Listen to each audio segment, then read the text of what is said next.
It did say recording already, but I don't know. That was It's, for somebody's AI notes. oh, Yeah.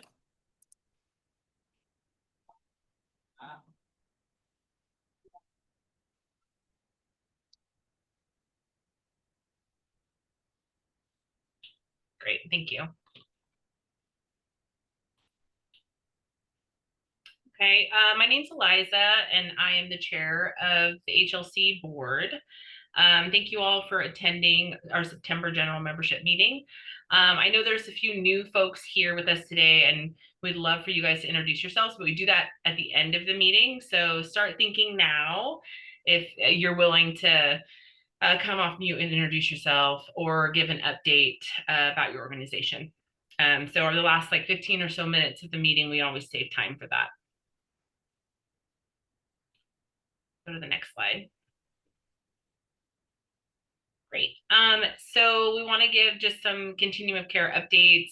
We have began the planning for the strategic plan. You can expect to hear from us around, outreach and opportunities to get involved in the planning efforts. And that will look like monthly meetings. Those dates are to be decided, but really it's a good opportunity to kind of share your expertise and your thoughts on our regional plan. And we want to really focus on having a broad, kind of diverse range of folks there. So, of all the different counties in the region. So please keep a lookout for that. If you don't see, that in our newsletter or you don't get engaged that way, but you want to be part of those monthly meetings, do reach out to us, and we'll be sure to invite you. Our bi-weekly meetings have already began, and our team's been established for those of us who are doing kind of like the preliminary planning efforts. And we're going to start doing focus groups soon. And then also the point in time count committee has begun meeting. The next meeting is September 17th at 1. So if you are interested in being a part of that, if you're not already attending, also reach out to us about that and we'll make sure you guys get an invite for that. Additionally, we are expecting, Rosie's been speaking with our regional desk officer from HUD, and we've gotten some correspondence with them about the notice of funding opportunity that will likely be coming out from HUD for our continuum of care funding. This is expected to be released in October. Previously, we had thought that we were going to be going to a 2-year NOFO process. And with the new administration, they've decided to go back to this yearly NOFO process. We're really expecting to see a shift in priorities for this administration from the previous administrations, over the last probably 10 or so years, moving back into prioritizing transitional housing, which we had gone away from that previously. More emphasis on treatment and increasing income or financial means. Also, we're expecting to see some emphasis on street outreach and paying for street outreach services, treatment focused street outreach, as well as increased income and job skills with street outreach teams kind of providing that as well. We want to put this out here for folks because traditionally we've had the same organizations offering housing services locally and getting funded through the continuum of care. And with the change in funding priorities, it is likely that some of you who are doing kind of treatment focused or transitional type housing, that you may want to look at applying for this funding. So you just kind of need to keep an eye out on our newsletters. Special newsletters go out. Once these are released, you'll be seeing kind of correspondence from us. All right. And then many of you know, but those of you who don't, if you're a member of the HLC, you get an opportunity to access the Niche Academy trainings for free. And this is kind of like an online portal that you have to log into, get a login for. COIC is managing that roster and that online portal access. And so if your organization does not have access, we don't have enough to give everybody in your organization access, but we have limited it to a few per member organization. So if you don't feel like you guys have access and you want to get access, it's a really great opportunity for training. Please email Rosie or info@cohomeless.org, and we can make sure your organization has access or give you access if you don't. And I just want to throw in there that there are agencies who have chosen to like do a one access for their agency, and then they just are having like group trainings with their entire team. Oasis Village did this, which was amazing, but that also opens up more usernames for others to use across the region. So just I wouldn't really hesitate to like send a I would like access to this. Yeah. Because of that, because we have extras in the sense of like where we were. So, and thank you, Josie, for doing that. Yeah, it's a really great training site, especially if you have, I mean, even for really seasoned service providers, it's a great reminder and resource for us. I like that they have like the sheets that go along with the video trainings. So there's a lot of like multimedia type training opportunities on there. So with the newsletter, we are really looking for content to fill our newsletter. And so if you have updates, anything from job postings, exciting, things that you guys are doing, your organizations are doing, even if you guys are having, a fundraiser or need specific supplies, accomplishments that you've had, let us know and we can put that on there, as well as if nominations for agency spotlight. So I don't know if you guys have been reading our newsletter. You should. It's beautifully written by our lovely Rosie. And on the newsletter, we every month there are agencies that are nominated to kind of have a spotlight on the work that they're doing, and we accept nominations for those organizations all the time. So please reach out to us and let us know who you think should be nominated. All right, and the membership drive. So every year we try to reach out to folks who've previously been a part of our membership or maybe haven't in the past. And so now through November, staff are doing outreach efforts. This last month, we didn't have any new members, but we're going to continue to kind of look at that regional approach and who should be a part of this group and do outreach. And then just to add, in probably October, I will send out a batch for those that renewed last year around October, just letting you all know that your renewals are due, and then we'll do the same thing in November. And just a reminder that if you are, an individual member, or if you're from a really small organization, that you can always request a fee waiver if your organization can't afford to pay for membership. The fees, we use them to do things like the point in time count and to do other things that we don't get funding for. So they are useful to have to support our efforts throughout the year. But really, we don't want it to be a barrier from people being a member.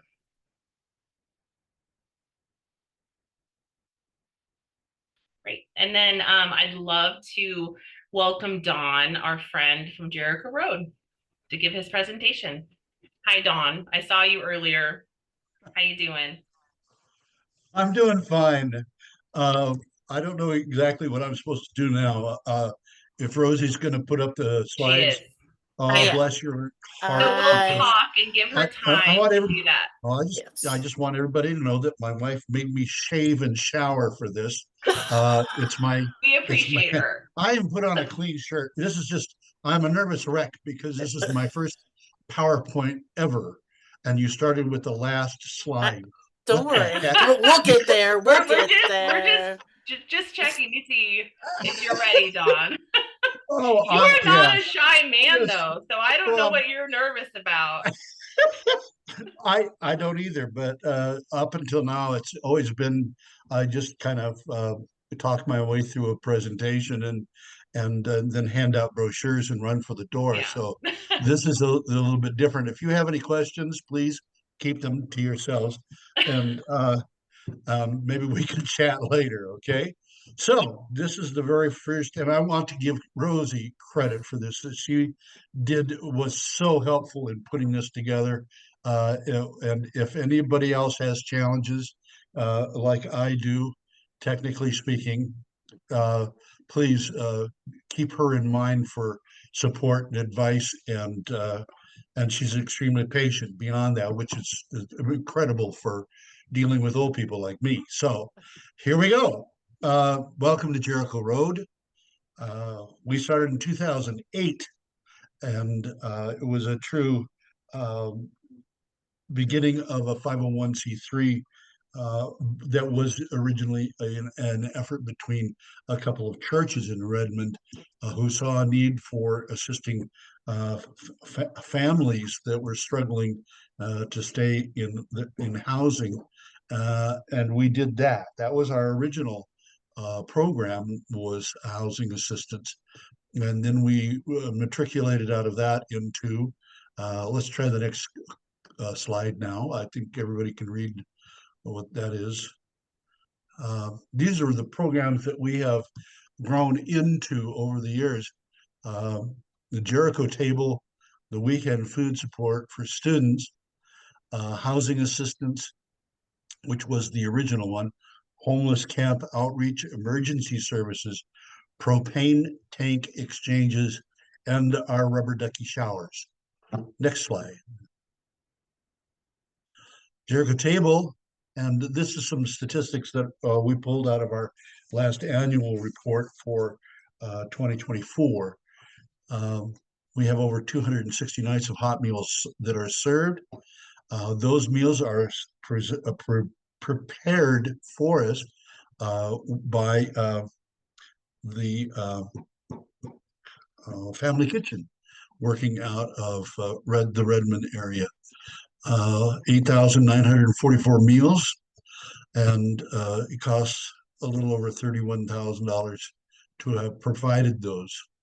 And then, of course, the location is there if you're interested. And of course, if you go online, we have a copy of all the location sites that we have. Next slide. The weekend food program was started by a member of our board several years ago who was a retired teacher. She recruited several other retired teachers, and that's where that program came off. Our service area covers the same service areas as the Redmond School District, so that we get Redmond, Terrebonne, Tumalo, and parts of Crooked River Ranch uh, for the students that get this service. We also are closely partnered with fan advocates at each one of those schools that refer them to us. We don't necessarily have direct interrelations with the students themselves. Fan refers those, or the school district does, and they let us know how many bags are necessary at each one of the schools. We provide those services to every one of the schools. There's 15, I think, in the Redmond School District. So every week we send out weekend, or of course during the summer we don't, but we have the lunches. Next slide. The housing assistance program, as I mentioned, was the original program that we had started with. 198 approved requests. We are unable to be able to pay full board, but we do a lot of partnering with other organizations like Neighbor Impact or Thrive, Housing Works, and St. Vincent de Paul, Covo. Sometimes it depends on what the mix is and what the extent of the expenses are. It's temporary support to help people cope until they have a chance to recover from whatever kind of incident put them in the first place, like having flat tires or a car engine breaking down or something like that, or and other unexpected expenses. But what we are extremely proud of, that we had 281 adults and 301 children last year that we actually prevented from becoming homeless because of this program. And I know a lot of organizations get frustrated because of the interaction with the housing owners and the renters uh, trying to um, make the most that they can and charging more and more for rent. And that's a big frustration for a great many people. But it's an issue that, most of us here, we have a tendency to treat the symptoms and not the causes. So we have people that we serve includes seniors, disabled individuals, veterans, and domestic violence survivors. Next slide. Our outreach, our homeless camp outreach is just something that has blossomed over the last 3 or 4 years, coming out during COVID, as a matter of fact. We serve around 2,700 individuals, but they come and go on a fairly regular basis. As you can see, we try to provide as much as we can. I wish we had more photographs of the partnerships that we are, because they're listed here, some of them, and they have just been so fantastic, coming out on Friday mornings with their assets and their services. It's become an incredibly effective way of dealing with folks that are in that particular situation. Next slide. The emergency services program is pretty evident here. We hand out last year, we handed out, 64 heaters, 29 tents, 43 tarps, 308 sleeping bags, on and on and on. And the cost of the program is listed here. The propane tank exchange is a fairly new program for us. We decided to try to do this. As you can see, these canisters, the green canisters, are much larger in capacity than the little green cans that most people are familiar with. It increases the ability to provide heat and cooking fuel, and another serious aspect of it is that so many times, like this time of year, when outdoor open fires are extremely dangerous and not allowed, it provides a cooking and something safe for people to be able to use. Next slide. The rubber ducky. I love the rubber ducky. I don't know what happened to my rubber ducky in the slide, Rosie. Where the hell is the rubber ducky? Rosie, don't laugh. There's supposed to be a rubber ducky right there. There wasn't a rubber ducky on the actual vehicle, which made me think that maybe you had moved Oh away yeah, from okay, that as part of the fine. branding. Yeah. Okay, fine. No, this is one of the things that we're very proud of being able to obtain this $100,000 vehicle, is that when we put it out, it is an automatic draw for people to participate. They come out, as you probably aware, a lot of people that live off the grid have jobs, and many of those people have more than one job. And this is their 1 week, 1 day a week opportunity to stay as clean as they possibly can. They also get fresh underwear, socks, other personal hygiene items like toothbrushes and toothpaste and those kinds of things. And at the same time, they're able to get the other services that are as part of the outreach as well. I couldn't be prouder of the crew and the people that operate the rubber ducky. It's just a heartwarming thing to know that people's health is being addressed. Next slide. This is the gang that most of these, well, almost all of them right now, are in one way or another directly involved with each of the programs. So this is strictly a hands-on board of directors. And each one of them have been here, some much longer than others. In the bottom right there, you see Irv Nygren, and he was a pastor back in the early 2000s who was responsible for the organization of Jericho Road itself.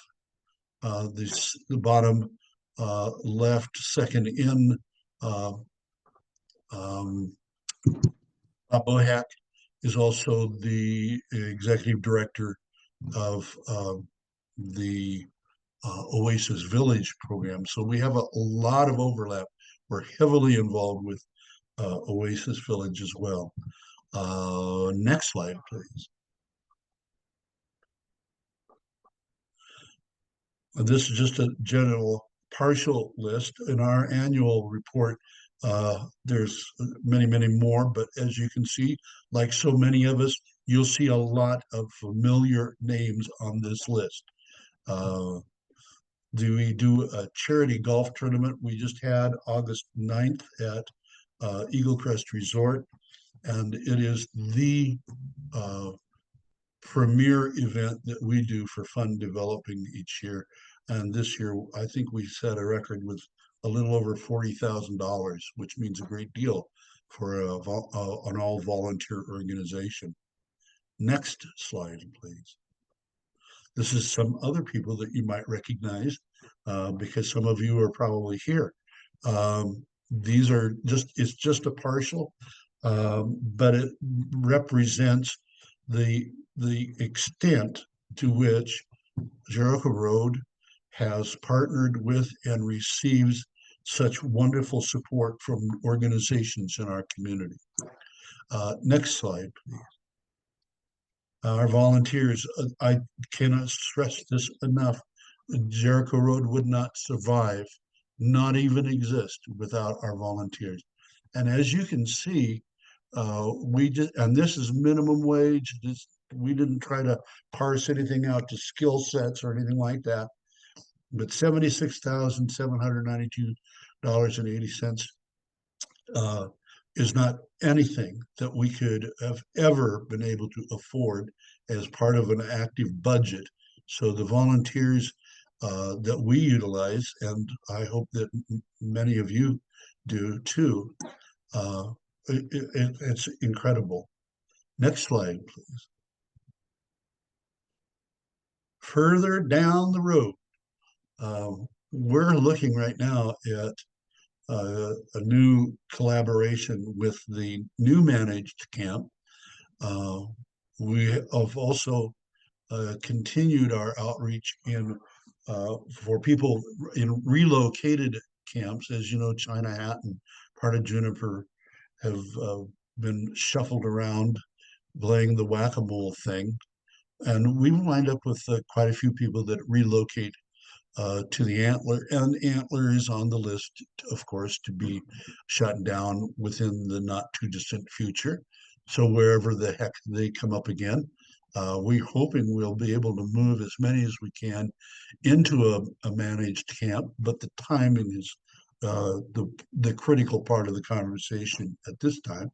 We're also deeply involved in working with our partner, Oasis Village, in regards to putting together a service center adjacent to that property between Oasis location and the proposed new managed camp, and the other camp, the safe parking camp that's being proposed in that area as well. So it's a shame that we have to keep planning and for this kind of a thing. It would be nice if we could figure out a way to make it all go away. That we also need as many participants that can come to our service center if we provide you the center of the services, the support, facility support to be in the midst of where these people are, especially with transportation being such a critical element of a challenge for those folks. Next slide, please. Oh, thank you. I'm done. Thank you. Oh God. That was perfect, Don. Oh yeah. Okay. Yeah, you know your spiel. You guys do such great work. Oh well, we couldn't do it without the people that we partner with and the volunteers. Oh, look at that. That's so cute. I know your applause. I know. The We crowd do roars. we do have a couple minutes, on like 2 minutes, if anybody has any schedules, any questions about Jericho Road that Don could answer them. If not, then please feel free to reach out on their contact information. I didn't put, I'll go back and put in my phone number. This is the organization phone number for people seeking services. But I'll put my phone number. One thing I would like to just announce, we recently obtained several generators, and we've just put together some criteria for distribution of them. If you have clients that are in homes that uh, need this kind of service, please feel free to get in touch, and we'll see if we can accommodate you. Okay. So thank you so very much for your time. Great. Thank you, Don. And if anybody is having a hard time getting hold of Don, you can feel free to reach out to the info@cohomeless.org, and then we can connect you with Don. So. Yeah. All right. I am just trying to find where I'm at again.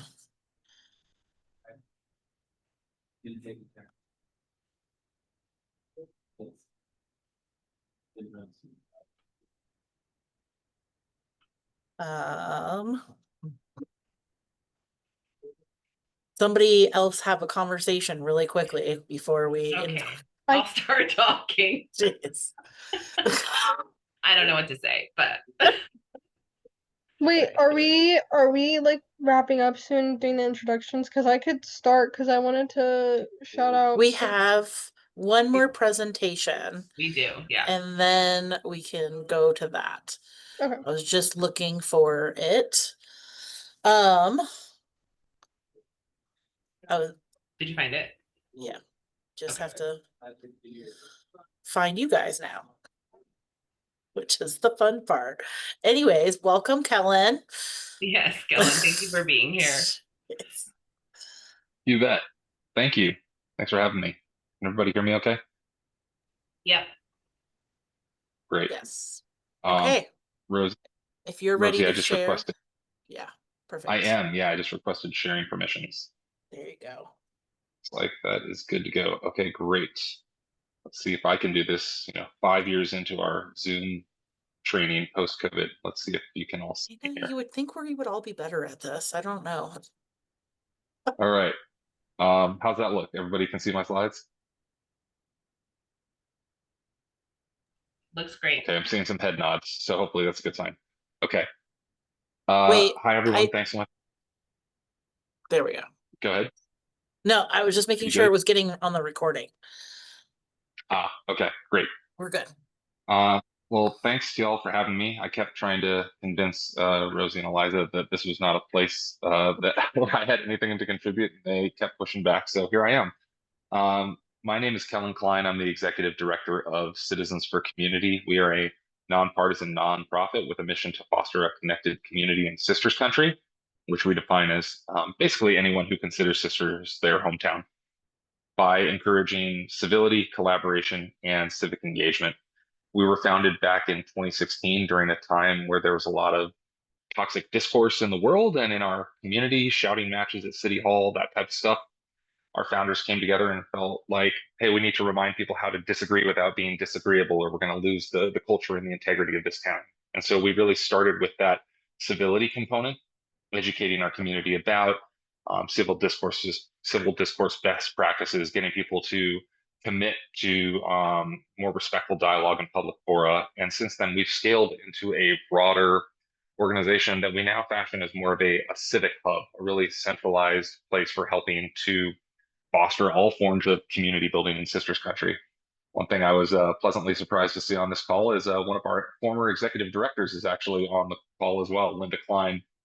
No relation, but hi, Linda. I've still yet to meet you in person, but glad to see you on this call as well. So hopefully I do you and the organization justice and your legacy as well. But I do owe a lot to you and to our board members for helping get us to this point. This is just a takeaway slide that I'm happy to share afterwards. That kind of is a high level overview of a lot of the work that we do, but I'm gonna skip it for now.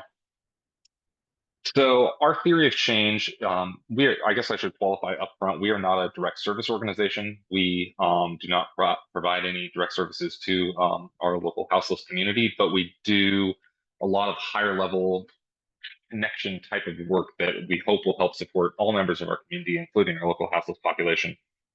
Our theory of change is, if our the end goal is a more thriving and resilient community, our three pillars that end goal stands on are civility, collaboration, and civic engagement, like I said.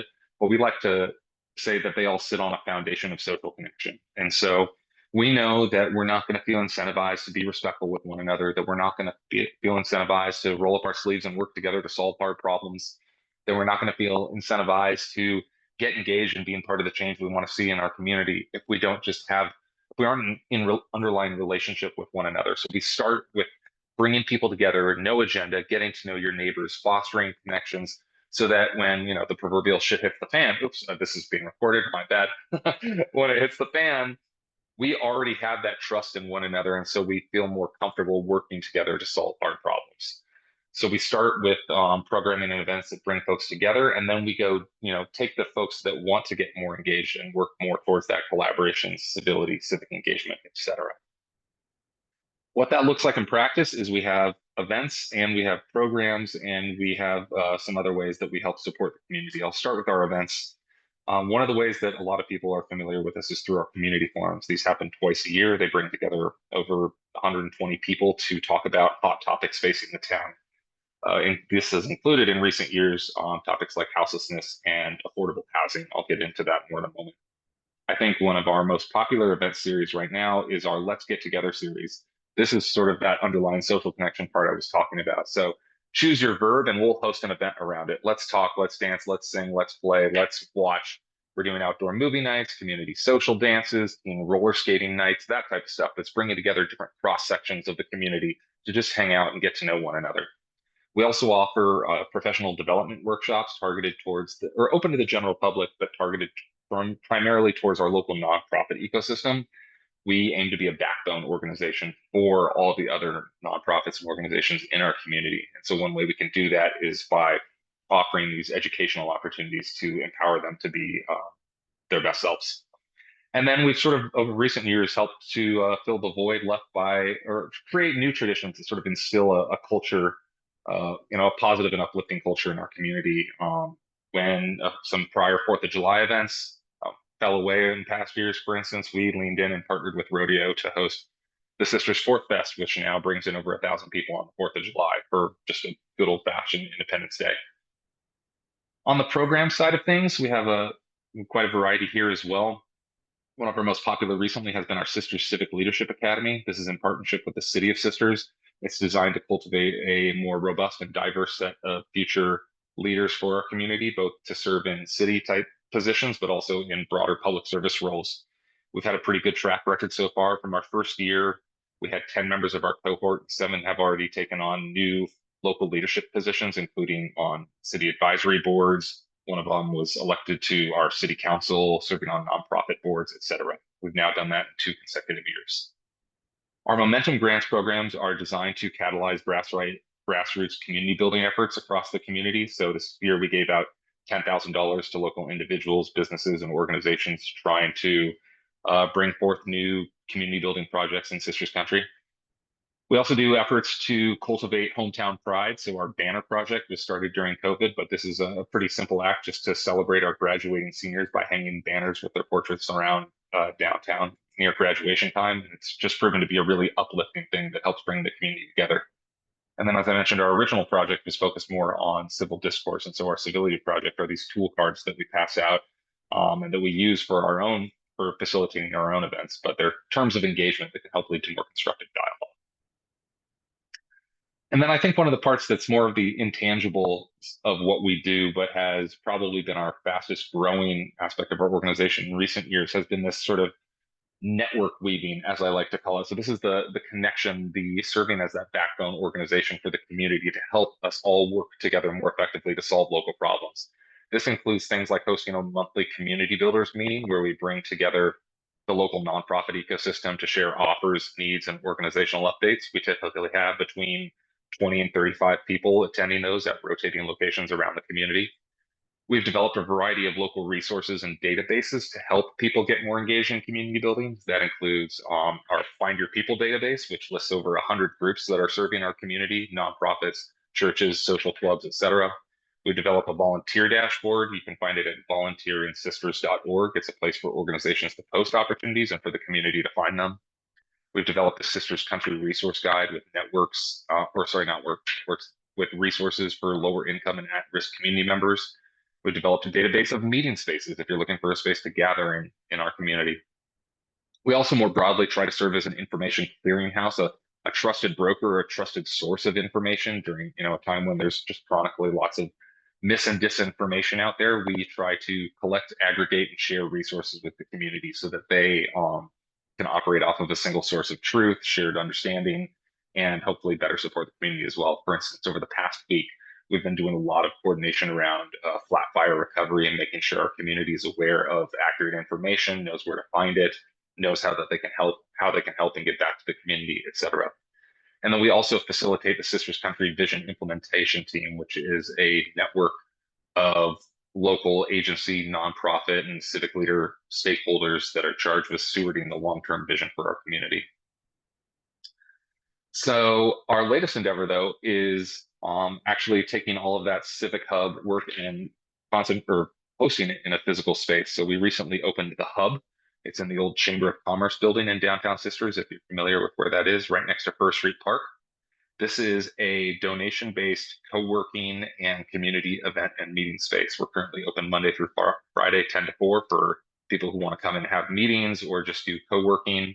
We're also open for people to come in and host their own after-hours events, workshops, programs. The farmers market comes in here on Sundays, and it's all on a pay-what-you-can basis. So we're fortunate. It's a city-owned building. We're fortunate to get good rent from them, and we're trying to steward it forward as a community resource. So now getting into the specific topic of housing and homelessness, and probably why I was invited here in the first place. This has been one of those issues that has, consistently risen to the fore within our community. And so C4C feels it's our responsibility to help steward constructive dialogues and information sharing around that topic. One of the ways we've done this over the past couple of years is through our community forums. We hosted one on houselessness in Sisters back in fall 2023. And then in spring of 2024, we hosted an event on local housing affordability called Who Gets to Live Here. Those have both been really thought-provoking conversations. And one thing we're trying to do now is also use those conversations as a starting point, not an ending point. So complementing them with smaller group discussions, local book clubs where folks can dive deeper into that, tours of our local affordable housing facilities, a resource guide and toolkit where people can go deeper to learn more information about those topics. We've also been a regular participant in some of the conversations that the city has been hosting around houselessness lately. This includes both the public gatherings that they've had, and we've helped facilitate be a facilitator or table facilitator at those community conversations about houselessness, but also participating in monthly meetings hosted by the city, talking around how can the community more effectively partner to address local housing and houselessness challenges in the longer term. So we've been helping with outward communications, with creating an action toolkit for the community, et cetera. I mentioned the Sisters Country resource guide. That's something that we hand out. We do both a digital version and printed version that we hand out to our local food banks and other organizations that are serving our houseless community. And then maybe one of the more subtle things, but possibly more important things we do is just be an advocate for compassion and civil discourse around this topic, which we know can get very heated and emotionally charged, especially recently. And so, for instance, when there was a lot of debate about the development of a cold weather shelter here in town, a permanent cold weather shelter, we went and spoke at City Hall and advocated for more constructive dialogue around that topic and tried to help set the tenor of the conversation to not be so aggressive and heartless, I guess you could say. And so we do that both, publicly, but also privately behind the scenes, trying to foster more civil discourse.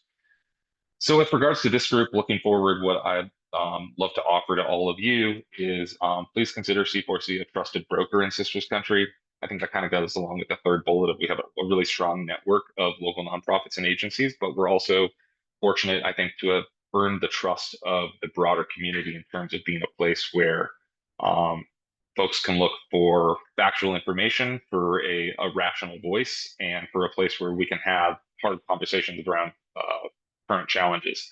And so if you're looking to get the word out about your programming, or if you're looking to partner around constructive dialogues in our community, please keep us in mind.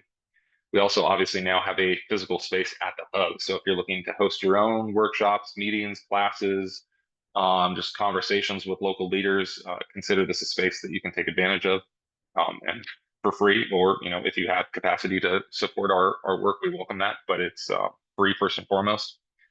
We also can offer facilitation and moderation expertise. I am a staff of one, so my capacity is limited, but we also are fortunate to have a network of board members, local strategic planners, and other people in our pocket who have that type of expertise and are based here in our community, so they can be similarly trusted brokers and moderators for hard topics. We're always happy to help get the word out around programming. We have and events and resources. We have a monthly newsletter that goes out to about 2,000 people. We have a presence on social media in our community. We're tapped into all the local toxic Facebook groups and all that stuff, for better or worse. And then, we pride ourselves on keeping our fingers on the pulse of Sisters Country. So if you're ever trying to get a better sense of what might be happening here and where needs or different challenges are arising, please feel free to reach out, and we're happy to try to give our sense of that as well. With that, I will leave my contact info up here. And thanks so much for your time, and happy to be of service to this group. That's it for me. Thank you so much, Kellen. We're really impressed with what you do, Rosie and I, which is why you're here today, but we really appreciate everything you're doing, sisters. Does anyone have any questions for Kellen while he's here? You're just such a great explainer of the work that you do, Kellen. Kathleen. Thank you. I did want to ask if you've worked at all or coordinated at all with the Laboratory for the American Conversation with OSU. Great question. I have connected with them, and we're in overlapping networks, and I've met their folks. We have not actively collaborated on something, but I'm very keen to do so. We kind of have an informal network of folks we call the Central Oregon Bridge Builders. That's like us, Community Conversations of Bend, City Club Central Oregon, Envision Bend, SAGE, Oregon Humanities, and Laboratory of the American Conversation, Central Oregon Civic Action Project, those folks. So it's kind of like a support group for all of us trying to do this sort of bridge building work. And so they occasionally will show up for those, but I'd love to partner stuff with them too. They're a great organization or a great project. Yeah, I love them, and I appreciate what you're doing. So thank you. Thank you. Yeah. Saw someone else with their hand raised a second ago, but where they? I just took myself off mute just to say hi, Kellen, since we haven't been in the same room yet. I know, it's good to finally see your face. Now I know how to recognize you. That's so funny. Yeah, Linda and I have never actually met, but soon enough. This is the closest we've gotten this far. Well, it's awesome to see what you guys are doing, because when I was there, it was COVID time. And so I feel like I was just working on the backbone infrastructure for the organization. And you've taken it to new places. It's awesome to see. So thanks. Oh, thank you so much. Well, and thank you for getting so many things started. It's kind of funny, even just, I feel like a lot of us organizations are still sort of relearning what we forgot during COVID time. So like going back and being like, oh no, there were conversations about that like before, March of 2020 or whatnot. Or even some of the things that you started, like the banner project, which happened during COVID as a way to celebrate local kids. when in-person gatherings weren't possible. And then there was so much that it was such a positive and uplifting thing that it went away for a year. And then some parents came back and were like, can we bring that back? That was such a feel-good thing. So it's, yeah, it's been cool to see some things come full circle like that. I still reference many of your old emails, Linda. I'm glad that I still have access to those. Good Get deal. that organizational historical context. Awesome. It's great. Well, thank you, Kellen. And I'm Cool. not surprised, Linda, to hear that you were part of this organization and the beginning of this organization, just knowing you and how great you are. So, well, Yeah. thanks for coming. Thank you so much. Just, I guess, question for you, Rosie and Eliza. Should I stay on or should I drop off now? I would like to drop off if possible, but if there's things Oh, you you think would can be helpful for totally me. drop. Yeah, totally up to can you. totally Okay, drop cool. off. Hey, All right. Kellen. Well, thank you all so much. Thank you. Kellen. Oh, wait, Ryan had a question. Yeah. Hey, what's up? Yeah. Hey, have you shared your resource guide with OSU Extension by chance? Negative. Okay. I'll get your email on here. There it is right there. And Cool. I'll connect you with the guy at OSU Extension. They have a really good resource guide for Deschutes County, and it would be good to get some stuff and sisters on there. Yeah, absolutely. That would be great. Yeah, and we've talked with Council on Aging about better complementing their senior resource guide as well. There's sort of like a lot of different overlapping ones, and the more that we can be singing off the same song sheet, the better. Sweet. Thank you. Thank you for your presentation. Awesome. Yeah, you bet. Nice to meet you all. Take care. Thank you again. Thank you. Great. So I know, Alex, you still have an update, but we're going to move into this part of our meeting where if folks are new to the meetings, you want to introduce yourself, or if you have a community update, you can do that at any time. Hey everyone, I can just say hello. I've met many of you by now. I'm about a month in here at JBarJ Youth Programs as Director of Residential Services, overseeing our shelter programs, our runaway and homeless youth programs, so our basic center and street outreach as well. How's my volume, by the way? Is it good? It's great. Good, thumbs up. Awesome. And yeah, I come from from the mental health background in Bend and really heavy in the trauma responsive and attachment theory based work. So excited just to keep bringing that in with all the youth and families that we serve, and excited to hear about your resources and connect with this group. So looking forward to it. It's great to have you here, Andrew. Thank you.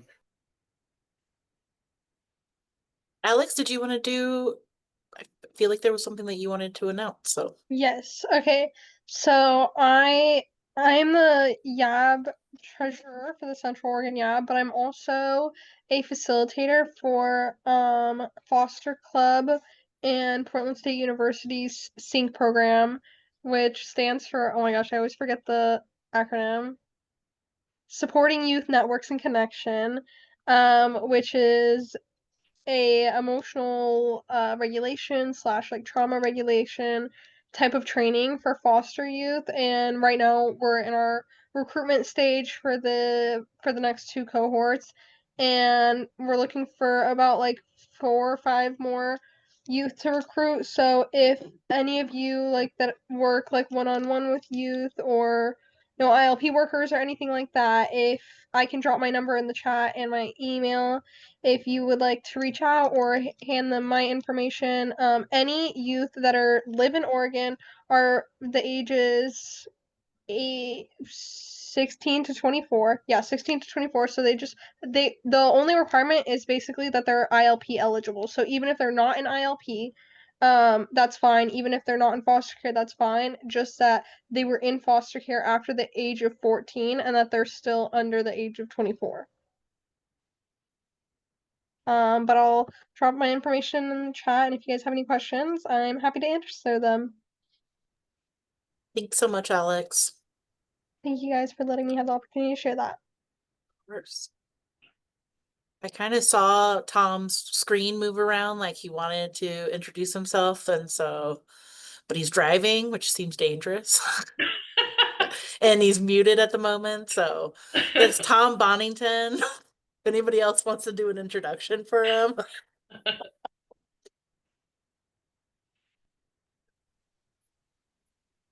I think there'll be a moment I'll let Tom do that when it's safe. Yeah, I'm like, I feel Stop. like driving and trying to unmute himself is not the safest. Okay, is this There unmuted? he is. Wait, Yeah. we can hear ya. Wasn't that bad steering with my knees, but anyways, yeah, Tom Bonington, new at JBRJ also. Been there a couple months basically as a chief business officer. And I worked with Rosie and Eliza for about a decade. So little time going back. Just trying to get up to speed on everything going on in Bend and the surrounding area. It's a lot of stuff going on. Great, it's good to have you here, Tom. Thanks, Tom.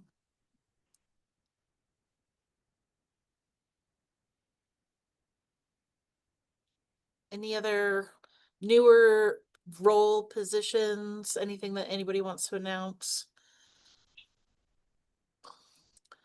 Okay. I'll Oh, yeah. I'll reintroduce myself. I haven't been on for a while. My name's Ryan McCrone. I'm the operations director at Changing Patterns here in Bend. We serve Deschutes County. We help individuals exiting the incarceration system navigate the barriers and obstacles of reentry.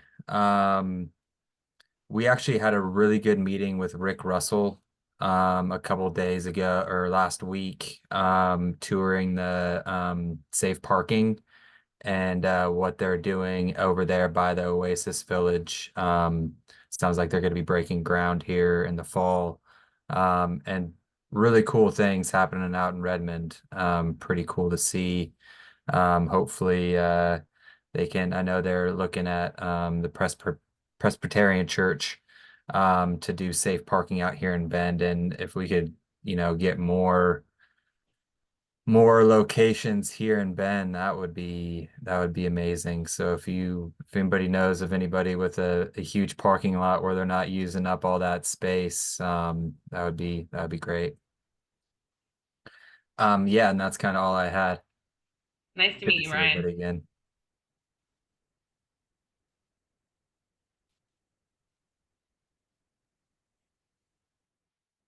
Oh, there's Rick. Hey, Rick. Go ahead, Rick. I would know when you turned on the screen, I was gonna say Rick has a question. Well, I wasn't counting on Ryan, pushing our stuff, but I really appreciate it. I think Ryan and Frank are up to some incredible work, and really, really grateful they're in that space. I would just an announcement. So, in Redmond, our first micro shelter or pod opened actually Friday. It was our first night. We had someone in there, and so a whole bunch of more of those are going to be opening here. Like every day, every week, they're all kind of start to come online right now. Bend will be another week or two, and that's all coordinated entry. So we're grateful for that, and and also sweating legislative funding to know how long we can operate those things too. So, but yeah, we're excited to see those things come online, and if you've got folks, coordinated entry, you know what to do. So. And Thanks for our first sharing. site that is live is actually the Presbyterian Church in Redmond is the first live site. Very cool. Thank you so much, Rick. And thanks for plugging coordinated entry. If you have case managers who are seeking to get their clients into housing, please encourage them to attend coordinated entry. And if you don't know what that is, feel free to reach out to the info email or us or the website, and we can get you connected and caught up to speed and trained on it. It's excited to hear about the pods and people living in them. Thanks for sharing, Rick. Okay, well, I think that we're done for today, but thank you all for attending and the great updates and hearing the amazing work that's happening in the community. As you guys know, we meet every first Tuesday of the month, so we'll see you next time.